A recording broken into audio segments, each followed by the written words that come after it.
Hello, Dr. Larkins. I will be presenting my final project for the class of Popular Culture and Cultural Studies.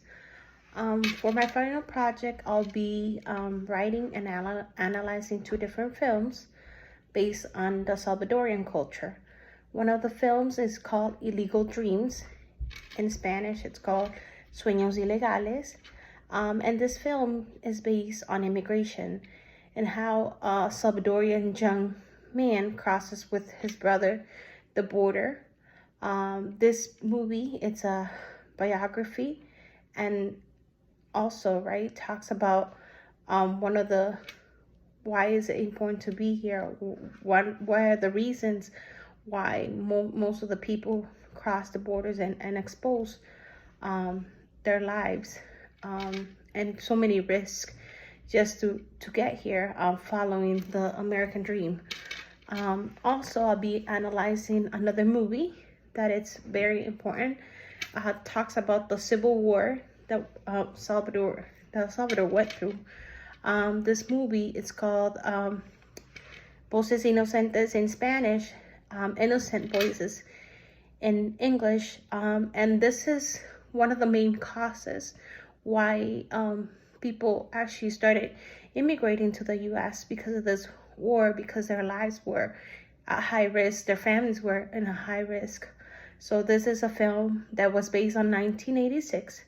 His famous character, his name is Chava.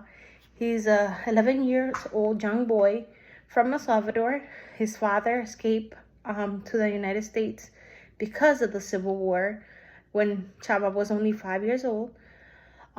His family lives in Cuscatancingo in El Salvador. That's a small town. And there's a war going on in El Salvador, and he's in the middle of it. It's actually the Salvadorian army and La Guerrilla. His mother makes a living. Chava's mom makes a living by sewing clothes, and Chava is in charge of selling that clothes in different shops.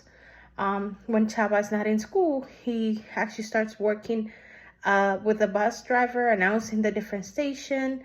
He does this as a part-time service, but later on in the film, we are able to see how kids, once they turned 12 years old, they were forced to fight with the Salvadorian government, even if they didn't want to. Once they hit 12 years old, they were forced to. They will recruit them in the streets. They will recruit them in the schools. Even they will go to the homes to look for this 12-year-old kids and up. In Chava's family, he turned 12, but his mom kept on saying he was only 11 because she was scared that they were going to recruit him. So later on the end of the movie, Chava ends up immigrating to the United States because of this situation. The war was so extreme. The people or the families were sometimes even moved to different places because they will use their houses to throw bombs, or even if they knew that they had a family that were in the guerrilla, they will actually chase them, and houses were made like campgrounds, war grounds, and they had to move to another place because it wasn't safe for them. So I'll be using these two films based on the different articles that we have seen in this class, and they're going to be based on the article of Theodore Adorno and Max Horkheimer and the culture of industry. Also the article of Spivak, Jeffrey Spivak, and the theory of subaltern. If they are able to speak, in this case, we can say that Chava, right, he's a subaltern. He doesn't really have a voice, or those kids that turn 12, they don't have a voice because they're recruited under without even wanting to be recruited. They're forced to fight a war that they're not even interested in because they're risking their lives. Also, I'll be speaking and using the article of Gayle Rubin, and the article of Trafficking Women, and the article of John Fisk and his television culture, to focus more on what are the main characters in these films. What is it that it wants to transmit to people?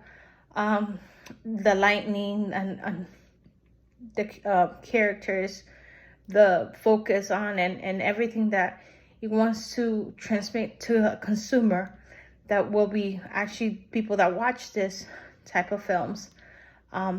So you'll be seeing this in my final project, an iPadlet, that I'll be analyzing these 2 films with this articles that I mentioned before. Thank you so much.